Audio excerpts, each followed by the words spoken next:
हदीस नंबर 4455। हज़रत औफ बिन मालिक रदी अल्लाह अन्हु बयान करते हैं कि हमीर कबीले के एक शख्स ने दुश्मनों के एक शख्स को कत्ल कर दिया और उसके सलब छीने हुए माल को लेने का इरादा किया, लेकिन हज़रत खालिद बिन वलीद रदी अल्लाह अन्हु ने रोक दिया और वो इस लश्कर के अमीर थे। हज़रत औफ बिन मालिक रदी अल्लाह अन्हु ने बारगाहे नबवी सल्लल्लाहु अलैहि वसल्लम में हाजिर होकर अर्ज किया तो आपने हज़रत खालिद रदी अल्लाह अन्हु से पूछा कि उसे सल्ब देने में क्या रुकावट पेश आई। उन्होंने अर्ज किया, या रसूल अल्लाह, मैंने इस सल्ब को बहुत ज्यादा समझा। आपने फरमाया, ये सल्ब इसे दे दो। हजरत खालिद रदी अल्लाह अन्हु हजरत औफ रदी अल्लाह अन्हु के पास से गुजरे तो उन्होंने हजरत खालिद की चादर खींची और फरमाया, क्या मैंने तुमसे जो कुछ कहा था वो रसूल अकरम सल्लल्लाहु अलैहि वसल्लम से पूरा नहीं कराया? रसूल अकरम सल्लल्लाहु अलैहि वसल्लम ने सुना तो आप नाराज हुए और फरमाया, ए खालिद मत दो, ए खालिद इसे मत दो। क्या तुम मेरे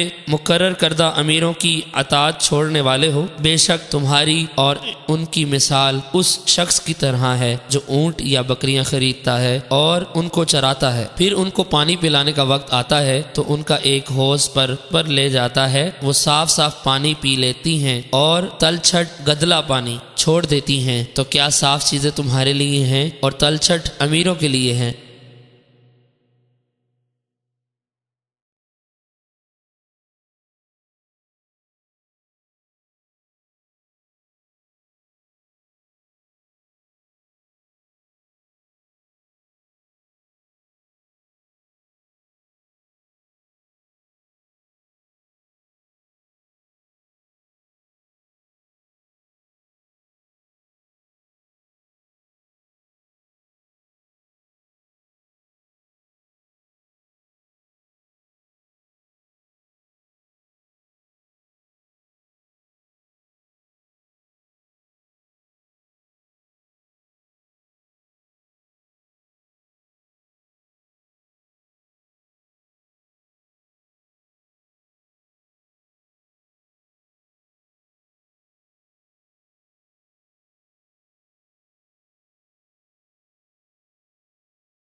हदीस नंबर 4456। हजरत औफ बिन मालिक अशजी रदी अल्लाह अन्हु बयान करते हैं कि मैं गज़वा मोता के मौके पर इन लोगों के साथ निकला जो हजरत जैद बिन हारिस रदी अल्लाह अन्हु के साथ निकले थे। यमन से भी मुझे मदद पहुंची। उसके बाद हस्बे साबिक हदीस बयान की, अलबत्ता उन्होंने इस हदीस में ये बात बयान की कि हजरत औफ रदी अल्लाह अन्हु फरमाते हैं, मैंने हजरत खालिद रदी अल्लाह अन्हु से कहा, क्या तुम्हें इल्म नहीं कि रसूल अकरम सल्लल्लाहु अलैहि वसल्लम ने सल्ब का फैसला कातिल के लिए किया है? उन्होंने फरमाया, हाँ मुझे मालूम है, लेकिन मैं इसे ज्यादा ख्याल करता हूँ।